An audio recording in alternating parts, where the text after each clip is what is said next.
We are live. Klaus is first in the chat. Good morning to you in Sweden. Just making last minute preparations here.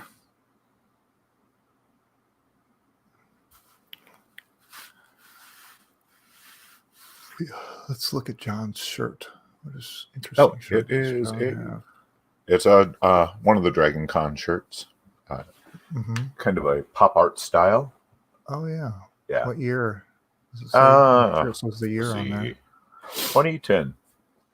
10-year-old shirt. I've got another. I don't have a geeky shirt. I have a brewery shirt. I've got lots of brewery shirts. This one commemorating the 20th anniversary of Stone. This was only 4 years old. So are you still doing some of your own brewing? I know for a while you were doing the kind of brewing, the microbrewery stuff. No, okay. No. That's I got too many hobbies as it is. I know that problem. Oh, Jeremy says hi. Jeremy from Lockdown London. And then we have Sal from the west coast of Canada. All right. Welcome. West Coast. That means early. That's right. He's a neighbor of Derek, right? Derek, yeah. Lockdown London. Everybody's fighting the second wave, I guess. I don't know. What does lockdown mean? Yeah. Does that mean essential traffic only, like only to grocery stores and pharmacies? That's what it was here. We were in lockdown. Yeah, they had to go back to that. We should probably go back to that. I mean, should we? I don't know if we want to try to snuff it out. We sort of reached, at least in our area, this kind of equilibrium of, right? Nothing's really gone up. Nothing's gone down. Everybody's just living their lives. At least on base, yeah, everyone's still, in the building. We're all wearing masks, and there are hand sanitizer stations, all over the place. So, right. Okay. Let's see. I guess we're about good to go.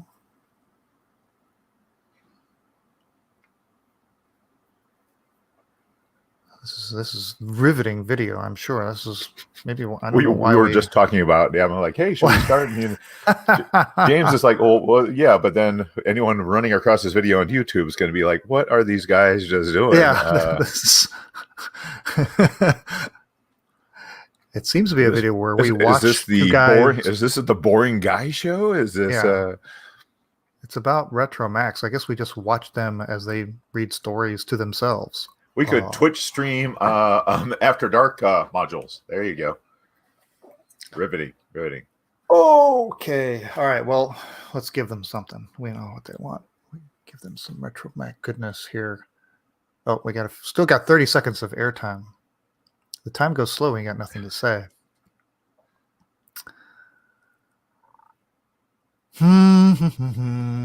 Oh, Jeremy's congratulating us about sorting out our situation. Yes. Yeah, how many? Yeah, I saw something about how many millions of people vote for the next American Idol, and they able to figure that out in a matter of minutes. But somehow it takes us a week. Yeah, they never needed the Supreme Court to weigh in on the American Idol winner. All right, you want to go? I'm ready.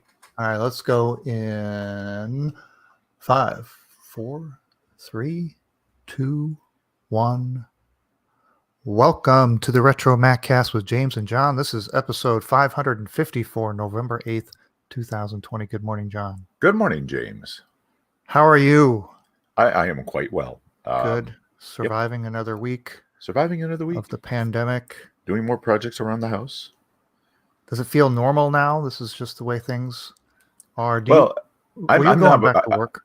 I'm not much of a social, like, go out and do things person. So yeah really, it has. So you're not missing anything. Right. Exactly. Yeah. Okay. Well, good. Can you see my background? I can. It It's looks a little like you different. are. Are you augmenting your reality? Mm-hmm. I'm hovering above the room. So James is having an out-of-body experience right now. For a while, I've been projecting the virtual representation of the new Maca 2.0. And this is just a different angle. So normally the view you see behind me is essentially me sitting at that desk, right? Right. Yeah. And so you have the wall of Apple computers behind me. Now we're looking at the desk at an angle. So this is kind of an unnatural angle, but you can see the shelving there where we have the little displays. All that shelving is on order and en route. Nice. So how big are those? Are each of those cubes? Yeah, it's a good question. I don't know if they're like maybe a foot on a side, something like that. That is the case. That's awesome. Yeah. And so the other thing that's new there, yeah, since the last time I think I gave a little a tour a while back of the room on the show, which of course didn't do anything for the audio listeners, but you see the floor. Oh, that's right, your carpet. Yeah. So that arrived. And so look at this. Oh wow, it actually comes in strips. You have some assembly required? Yeah. Wow. Yeah, you lay it down, tape it up, and whatever. Okay. So this is one set of the 6 stripes, although the green one's probably disappearing. I was going to say minus green, right? Yeah. Yeah. And so you'll lay these out, right? And there's going to be two sets of them, and they'll be on the floor there. So everything's coming together. All right, let's see. We got a new member over on the Facebook channel, or Facebook group, I should say. Corey Gilly from North Charleston, South Carolina, joins the Facebook group. Welcome, Corey. And let's see, today's episode, we will get into the time capsule. Addict issue 51. Yeah, so we'll have that coming up. We've got some eBay finds. Hello to everybody in the chat. We've got some more international. We've got Sweden, England, Canada in attendance. Welcome, everybody. All right. Anything else we need to talk about here before we get into it? Not right now. Okay. We'll be right back with some eBay finds. All right. And doing the Mac Plus. Sure thing. Group. Okay. All right. Awesome. Whenever you're ready. I am ready. In 4, 3, 2, 1. Okay, it's time for eBay finds. How did those auctions do last time? The Olympus Sys 230, the drive, brand new. This one, gosh, didn't sell. I had a $149 start price. It's been relisted for the same $149. There are still no bids on that one. And then after that, we had the nice little setup of the original Mac. Was that last week? I got things out of order. I guess that was last week. Yeah, it was. Yep. Yeah. That one sold. It seems like we talked about it though. I don't know why am I misremembering? No, I guess it's right. It was another one that's similar. $600. One bid, $600. Got that, all of that. Original box of the original Mac. And last week, the new old stock Quantum 40 megabyte hard drives. Those are still available for $90 each. There are more than 10 available. All right, we'll begin with my favorite thing I like to talk about, these posters. Trying to remember if we talked about these before. I love this particular poster. I really don't remember this at all. If so, yeah. So I have a personal connection to this one.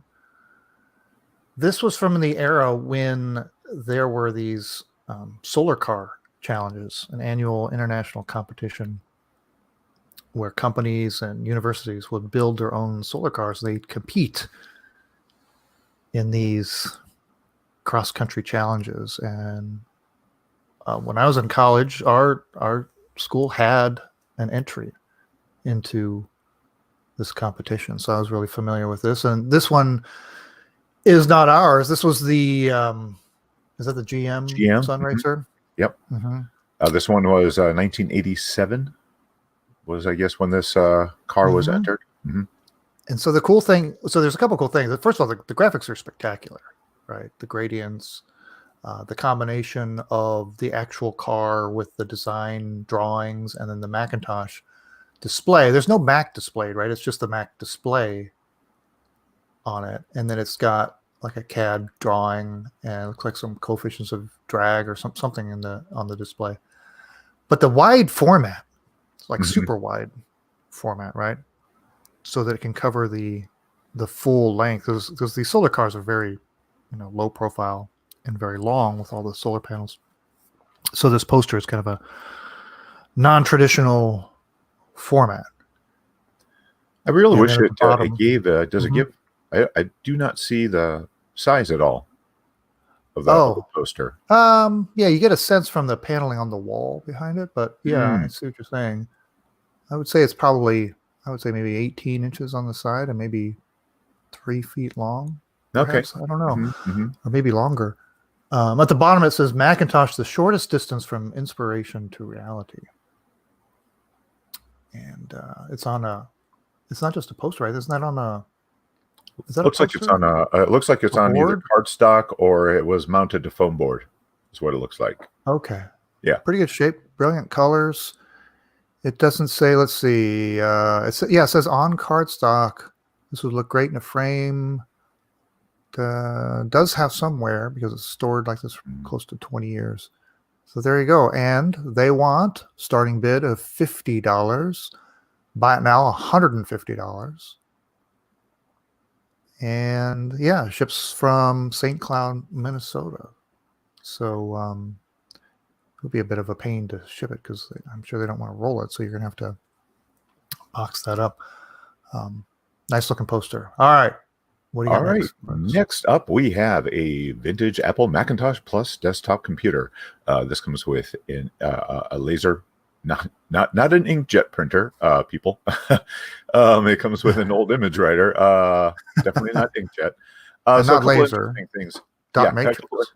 A couple interesting things about this one is the keyboard is not your standard Apple keyboard. First of all, it does not even look like a keyboard that would actually go with this computer.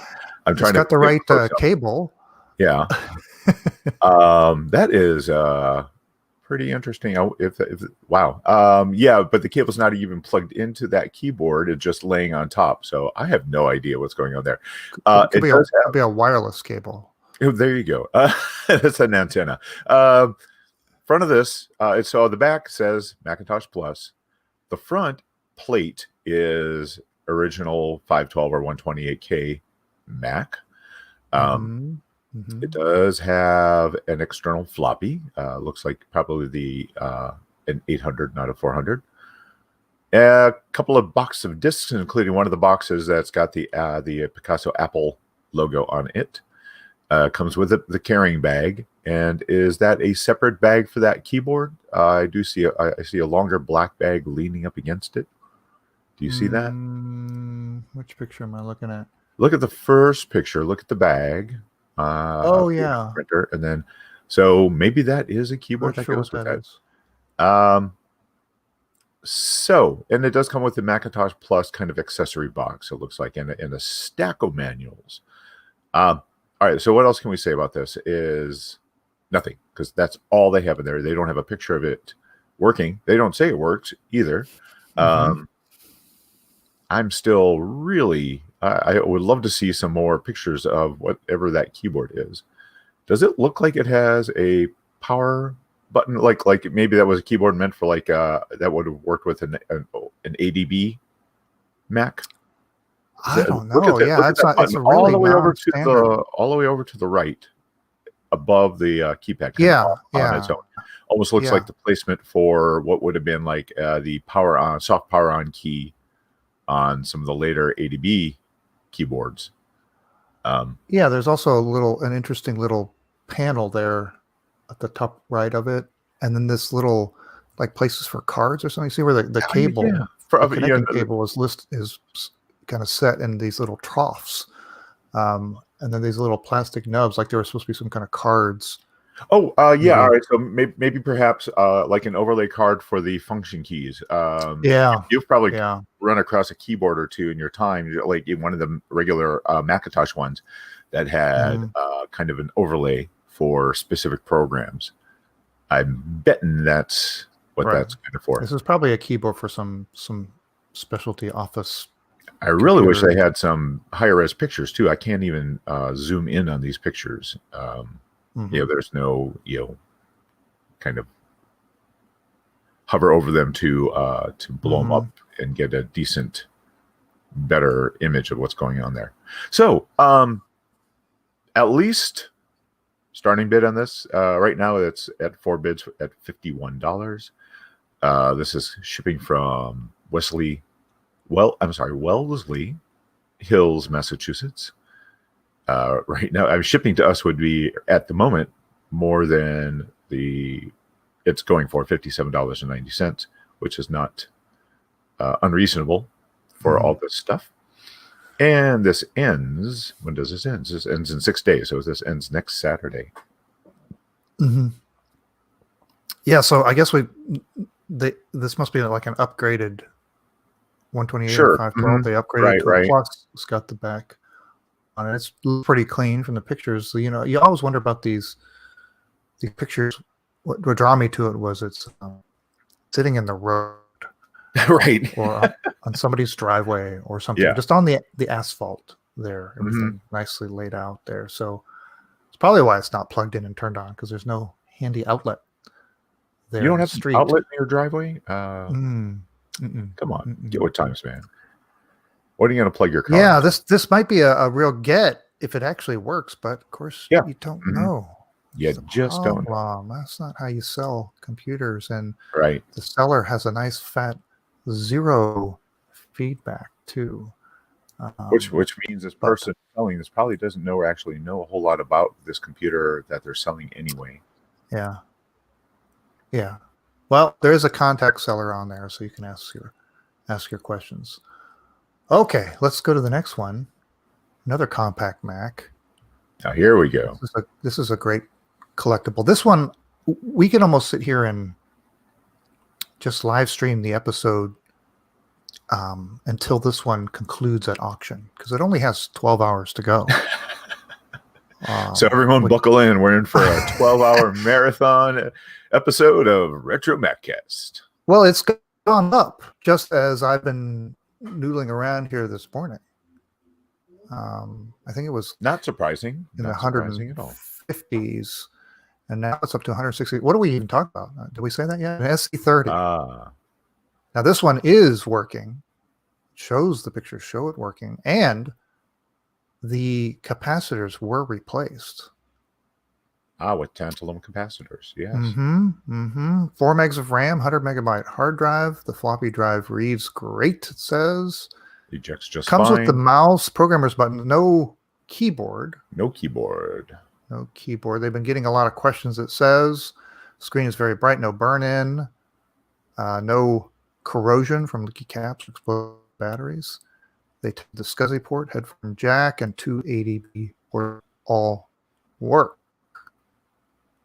And it looks pretty clean condition. There's a couple little scratches, little gouges, but all in all, I give it an A. Absolutely, yeah.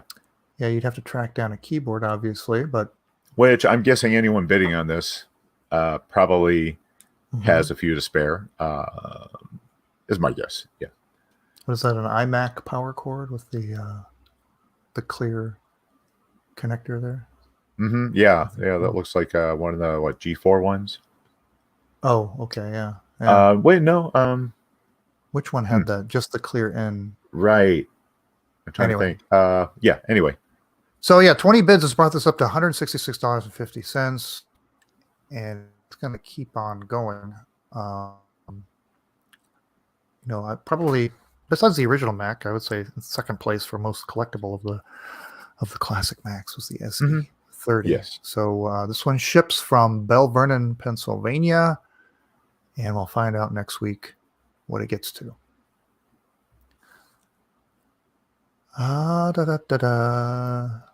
So I believe I've that'd be fun. Just sent you my list. Just a marathon. Yep. I need more coffee, first of all. We just talk about whatever, and then every couple of minutes we check in. Oh, still 160. Get people in the chat. Like the old Jerry Lewis telethons. Wait, what's people, the count? Yeah. The seller really needs your money, people. We'll just keep this up right here. We'll just watch it. We'll keep it up for the rest of the show here, and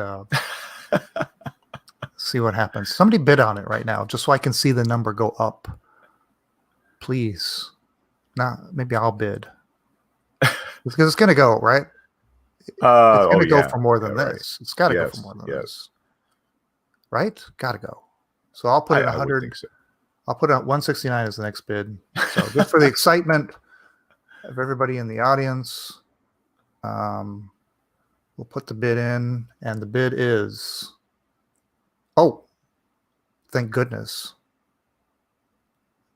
Is it going to go? Is it refreshing? I don't see it. There it goes. There it goes. It's well, so somebody had a higher bid. Now, what would you have done if all of a sudden it said, "Congratulations, you're the highest bidder"? I would have deleted my eBay account, of course. Time to change my name again. Move to another city. Right. No, somebody had a higher bid than my 169. So it auto, yeah, yeah, to 171.50 is now the bid.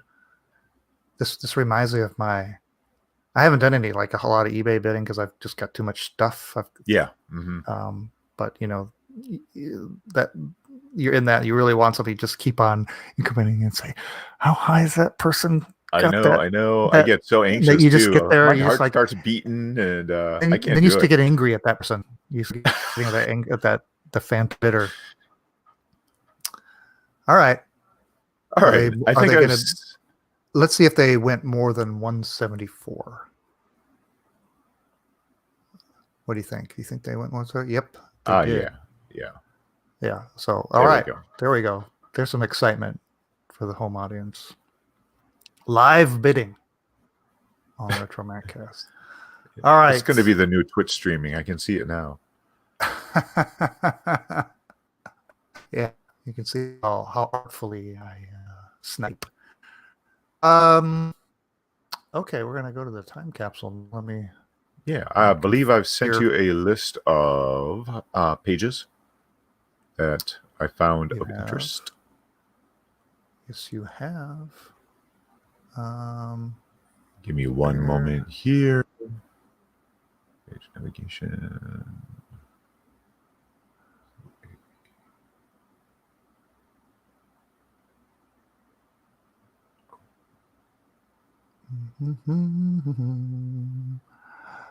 As we work window sizes. Here we go. Scrolling. There we go. Wide there, everybody can see what we're talking about. Okay, you ready? I am ready. Let's go. Hey, we don't even have to count down anymore because you and I just say, let's go now. All right, we're going to go into the time capsule back to November 2000. That's 20 years ago. It's issue 51 of MacAddict. The cover story, turn your apps into power tools and more than 200 new functions for all your favorite apps. But before we get to the feature article, we're going to scroll here a bit and see some other cool stuff. Right at the beginning, you see what's going on here. Now, unfortunately, it's half the ad. Right. Mm-hmm. I think, well, in preview, can you do a side-by-side? Yes, you can. Yeah, just tell it two page, like this. Boom. Look at that. There you go. Never been there. Never done that. The ad for the Powermac G4q. Look at that. Complete there with the cinema display, the little satellite speakers. Mm-hmm. Right. Keyboard and mouse. Beautiful computer. All right. And I need to go back to single page. There we go. All right. Now we're going to go to page. Look at my list. Oh, you did really well with that. Yep. Was the iSub by Harman Kardon. Yeah, and there is the yes, I particularly like the slider, which the levels on here are. It goes from scares cat, neighbors complain, cops arrive, FAA calls, and contacts extraterrestrials. Yes. Terrestrials. Yes. Gets very loud. I love it. Yeah, it was very cute. And yes, this was definitely the era of clear speakers. Yeah, because elsewhere in this, they also have the clear stick speakers that I believe were part of this. Yeah. Right. So those would pair up nicely with those little satellite speakers and a USB hub, and still a great looking speaker. Oh yes, probably still a great sounding speaker today if it hasn't rotted itself out. And let's see. After that, we're gonna go to page 19, where little blurb here: OS 10 public beta arrives. I had forgotten that you actually had to pay $30 to get the beta CD, which would then expire. May 15th of the next year. People you could trick it by changing your system the date time. Sure So you can keep it, but you wouldn't want to keep it working because by then you'd be using the release version, which would be a lot better, have more features. But that was a fun thing to play with, to get this CD in the mail and play with the interface of the future, which we're essentially still using today, 20 years later. Kind of the evolution of Aqua. And then over on page, let's say it's around 28 or so. Okay, I had something on 29. Yeah. So we're into that part where we talk about supercharger software. More than 150 shareware and freeware plugins to pump up your apps beyond belief. And this is an interesting thing because I don't know. For me personally, I don't find myself doing a lot of this. That is, buying all these add-ons or downloading add-ons, plugins. There's a lot of applications here. We don't even use these things anymore. Well, and so that's one of the things that's why I wanted to bring up on page 29. I almost should have included these the other day when the other episode when we talked about extensions and desktop accessories and widgets, is the control strip modules. Yeah, that's right. Because again, a lot of this stuff you can now get in the modern OS 10. You can get a lot of stuff again for the menu bar. Like I've got a calculator that lives in my menu bar. And so, I should have really included the control strip modules. It was a cool thing of its day when you didn't have a lot of real estate in the menu bar and you didn't want to necessarily do a desk accessory for it. So control strip modules, they were cool. Yeah. The other thing that they extend on is Sherlock. We talked about that not too long ago. Sherlock extensions, all kinds of stuff there that you can beef that up. No longer around. Anyway, so it goes on and on with a lot of the big apps of the time, different plugins for graphics applications, plugins for your scripts and things for email programs. How about AppleWorks? An enhancement pack for AppleWorks. But let's go to, which is probably the coolest thing for a show like us, because we page 42, I'm guessing. H42, yeah, the bargain guide to buying beige. Buying beige. Yeah. So this is kind of fun. This was my favorite article in here. How about that artwork though? Let's start with that. Now I'm not sure. Is that a Mac depicted there in the? That is a power tower, isn't it? Yeah, it does seem like that. Mm-hmm. Yeah, yep. Yeah. But look at that drawing is just so spectacular. It's I'm sure there's art aficionados who know the style, the era that depicts, but it's something that you saw a lot of the style in like murals in state buildings and things. Just really cool. But anyway, the subtitle is the 11 best used Macs for the buck and how to get them up to snuff. Because, you were saying earlier, we're getting into the clear plastics, colorful computers, and beige Macs are being left behind. But you can keep them going, make them competitive if you make the right upgrades. And so here's a list of a handful of Macs, things you can do to get them to compete with the latest Macs. And they start off with the Powermac 6500. But I love how they broke down the what you want, and what to get. So like the very first one, the boombox. What you want an iMac DV with a Harman Kardon iSub.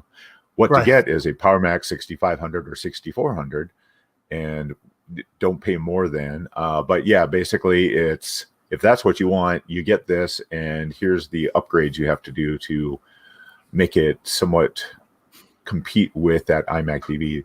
But they also then have a cost of upgrading breakdown list of, so like to get the boombox, the 6500, 6400 kind of up to snuff, you will end up spending a little over $1,000 versus the iMac DV with 64 meg RAM and 10 gig hard drive for $999.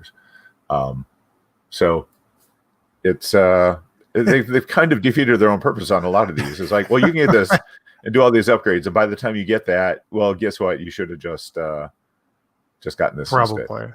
On some of these it's not. Some of these it is quite a bit of savings, especially when you get to the pro end of the Macintosh stuff. So now maybe if you already have sunk costs in the 6500, maybe true. It makes a little more sense. There you go. Mm-hmm. Right, and there is some pain in upgrading. That's, oh my goodness, yes. That cost is not nothing, right? So you've already got everything loaded up. So driver issues. So yeah, there are some options there. So does the 6500 doesn't it have does it have a subwoofer type? Yeah, in the front. Yeah, it's built in. Mm-hmm. So that's why they kind of made that comparison. Yep. And then let's see, the if you wanted to buy a Powermac G4, but instead they recommend you get a 9600 or a Umax S900. You see the down there. So of course, right now, if you were going to get a 9600 used, it would cost you way more than a G4. That's true. Yeah, the collectible value on a 9600. Right. They're hard to get, especially if it was upgraded to a G4. And with all that RAM and everything. Yeah. Let's see. Look at that. Playing the eBay game. We just played the eBay game. Which I think at this point, the way they were talking about it, it sounds like eBay is still kind of new-ish. Yeah, I don't know exactly when eBay started, but well, it says bidding at eBay can seem new and exciting. Yeah. It says people bid late, they hover, and they use mean tricks such as auction watchers and personal eBay tracker pages to make sure they trounce you in the end. That's right. We do all that stuff. Amen. It's dog eat dog out there in the eBay world. The iBook killer, they suggest you pick up a used PowerBook 1400 or 2400. Oh man, the 2400 was a nice little system. Love it. And the primer painted hot rod. This was probably an article that I read because I was rocking a G3 back then, and they upgraded that one. So talk about upgrading your Nubus Wonder Mac. picking like an 8100 up really cheap and adding a G3 upgrade to that. And we transition right into that review of the Powermac G4q. Oh, yes. Which what was the final rating on it? Oh, it got a freaking awesome. It did. It did. What did they say? It was compact, it was quiet, it was fast, it was beautiful. Bad news, no speed or performance surprises, inconveniently large external power supply, no PCI slots, inadequate amount of RAM. So the whole inconveniently large external power supply, I think is a bit silly. Because how is it real? Once you have it sitting there, how inconvenient is it? I keep tripping over this thing. Darn it! It's not that big. It's not that big. It's just and under the desk. Once it's under the desk, it's under the desk. Exactly. Yeah. I found that one kind of funny. Right. Well, it's still freaking awesome though, in spite of that big. Oh yeah. Yeah. All right. And then the dual processor Powermac G4. Look at this guy. Oof. $3,500. Very sweet. They got it paired there with the old CRT gray graphite display. I really wish I had one of those displays. Someday. Yeah. Someday. I don't have one. Yeah. It was a gorgeous CRT monitor, Right. And then with that awesome base, I did pivot. Did it pivot or just rotate? Maybe it did. Was that the actual base for it, or is that a aftermarket? That was the actual base. Okay. Yeah, it came with that. But that dual processor Powermac G4, just spiffy. No big whoop. Good news, room to grow, built-in upgrade for Mac OS X, no extra cost for second processor. iMovie 2, new hardware diagnostic CD. You got to have that, right? That's a sure. Yeah, I use those all the time. Let's see. Bad news. Second processor is mostly a dead weight. Well, yeah, and I think that's why they did spiffy on this, because I think at the time the only piece of commercial software that took advantage of that second processor was like Photoshop or something like that. So it would be years before. Yeah, it would be years before there'd be more things that took advantage of multiple processors. Keyboard lacks some important features. Yeah, I found this one interesting too. I had never had any problems with that. The power button. They're like sad the power button's gone on the keyboard. Which the power key, gone. Yeah. What else? The cable is 2 feet too short. I guess 2 feet. I guess they have a very specific desktop installation where they needed to. Which I guess would also be why they didn't like the power button missing. If these are one of the people where they put the tower kind of off to the side under the desk or something, right?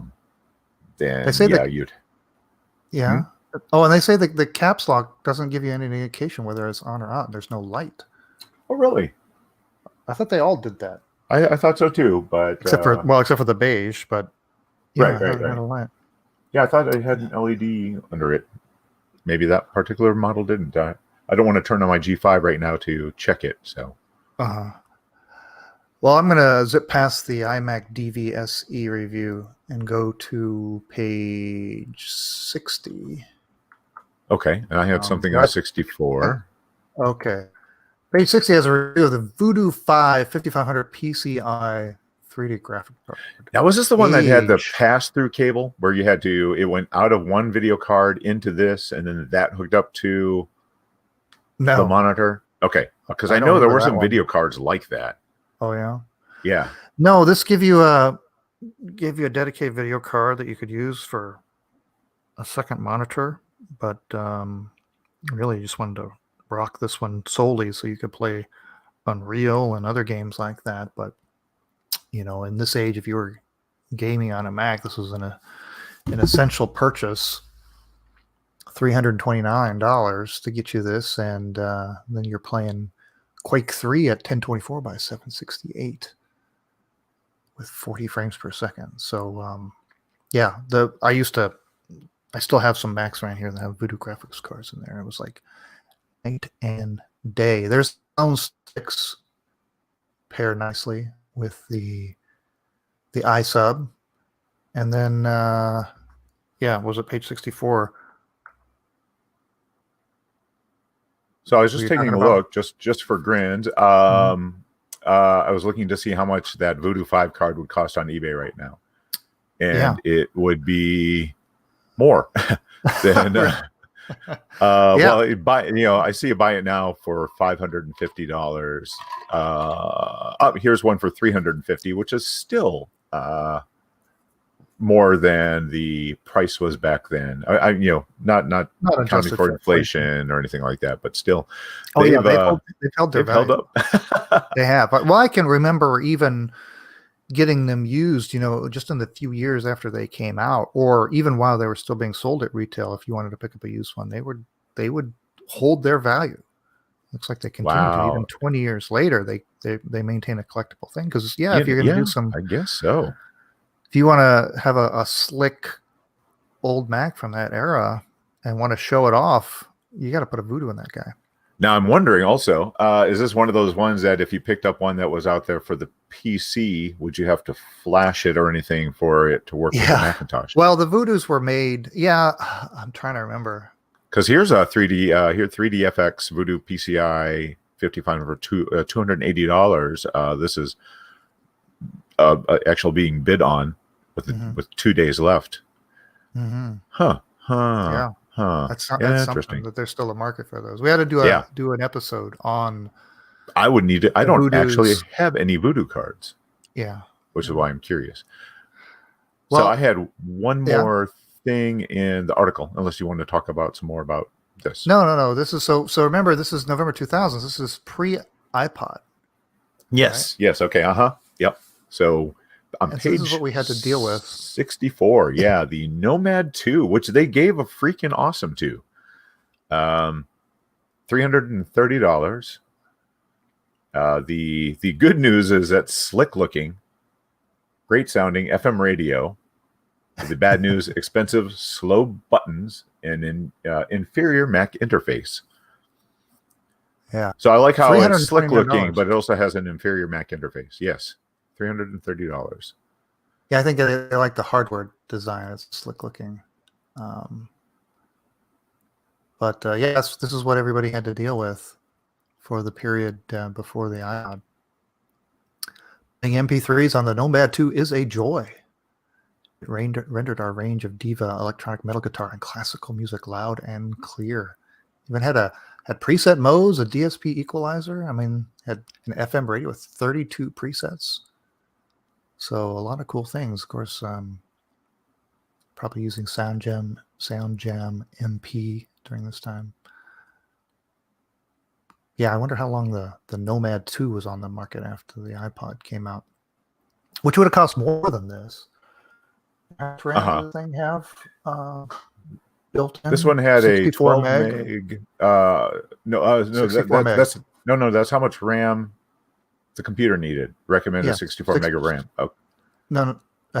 64 megs of flash memory on it. Oh, I'm sorry. Okay. Yeah. All right. Well, I think that's all we want to talk about in that issue. So I just want to mention that Steve, Mac84, mentions that the Voodoo 2 for the PC works great on a Mac as is. Good to know. I know that was required of some cards, maybe not the Voodoos, but some trickery. Oh my goodness! And Steve actually owns one of the Voodoo 2 upgrade cards that worked with the Bondi iMac in the mezzanine slot. Oh wow! Nice. Yeah. All right. Well, that was MacAddict from November 2000.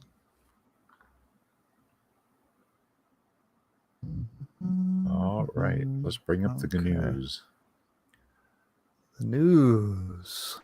Come on. Newsy news. Where are you? I don't think I gave you anything, did I? Just the you gave me the link to the AR. Oh thing. Yeah. I don't really need to bring that up, do I? Okay. No. All right. I am ready when you are then. All right, let's go right now. Okay. Well, one more thing is what Apple is calling the next event, the I guess the third of the year of product events.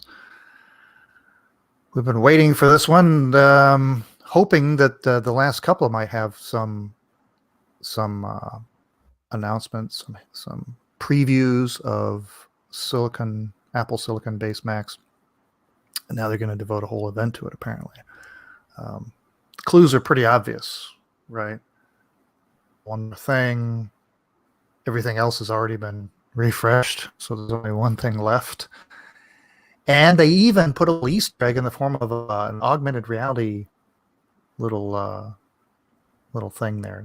Did you see that, John? Yeah. I like which makes kind of hints at it's probably going to be a laptop.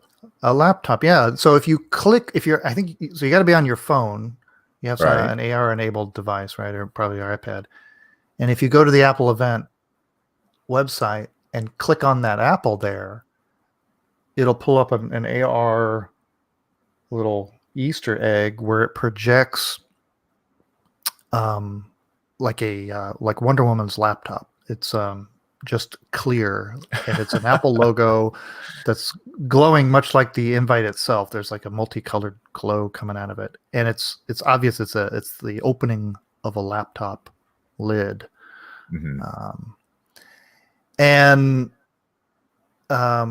Gosh, I mean, it's can't be any more clear than that. It's a little surprising. Now it doesn't mean that they won't have like a mini, because the development system was a mini.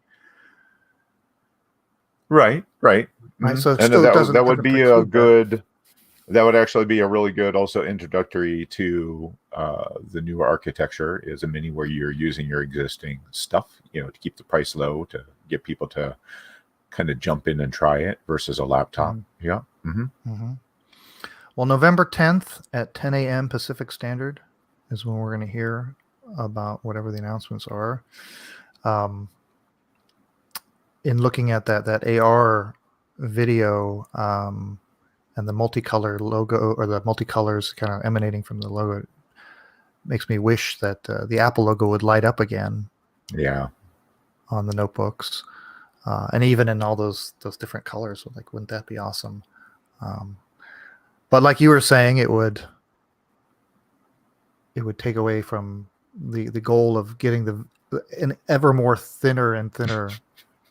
Right? They couldn't brag about the 10% of thinness that they picked up on the new Mac. So probably won't see that. But anyway, so we decided that maybe next week, because they're paying homage to the One More Thing, that next week we would take a look back at the history of One More Things. Of course, made famous by Steve Jobs. It started when he first did it, 1999. Okay. What was the product? The Apple Cinema Display was the One More Thing. All right.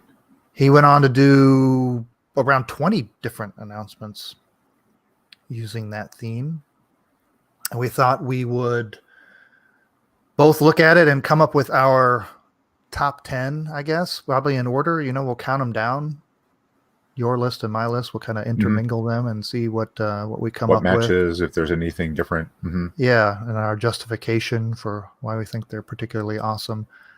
And then maybe there were some stinkers in there. Maybe they weren't all worthy of the One More Thing. So maybe 3 each of what we thought wasn't really deserving.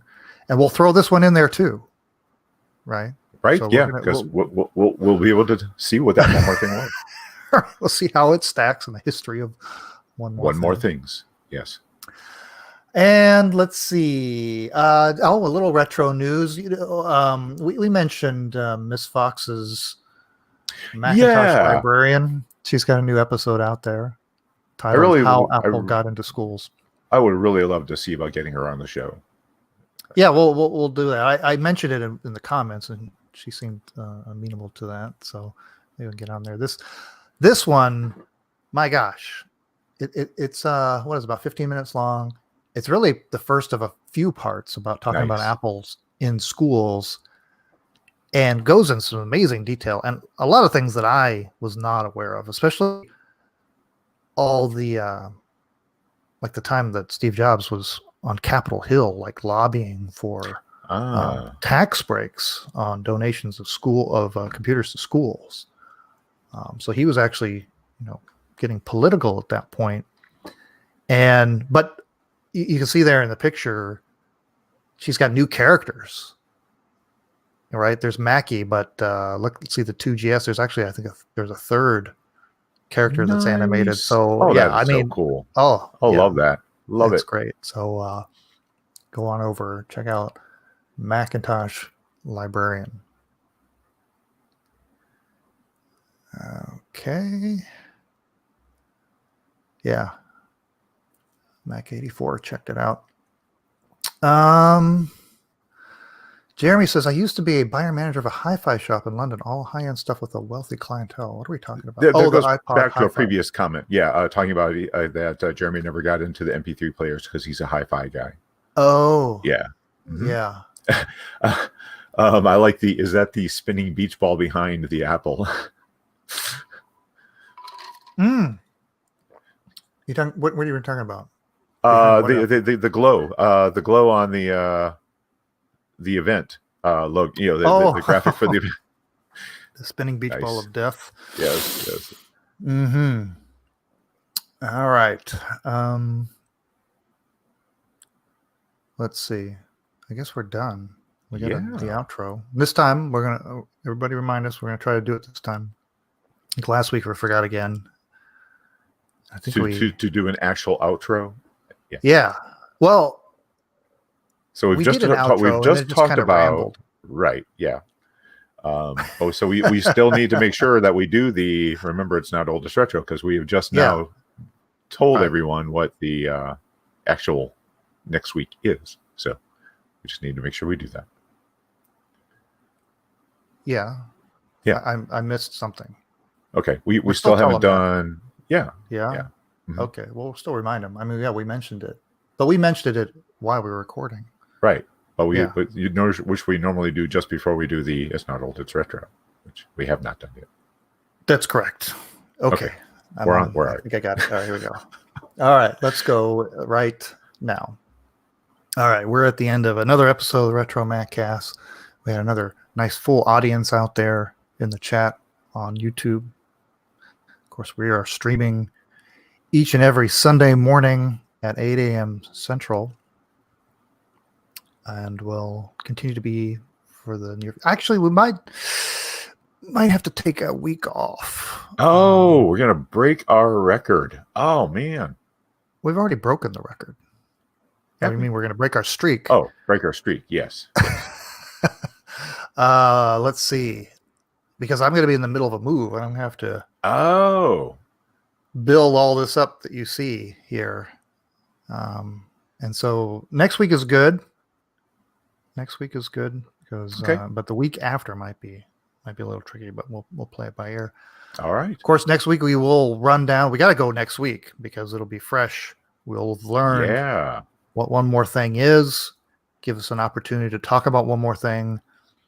Put it in historical context among all the great and bad one more things that have been done in Apple's history. So that's next week. And anything else? We good? Nothing on my end. Nope. All right. Well, until next week, remember, it's not old. It's retro. All right. Let's see. Mac84, you can have some guests help keep the show running if needed. Maybe Mackie can be invited. Yeah, wouldn't that be cool if...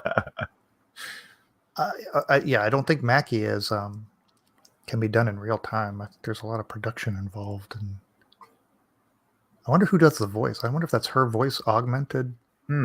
Got to be. I can't imagine. It's got to be somebody else. Her voice is quite different.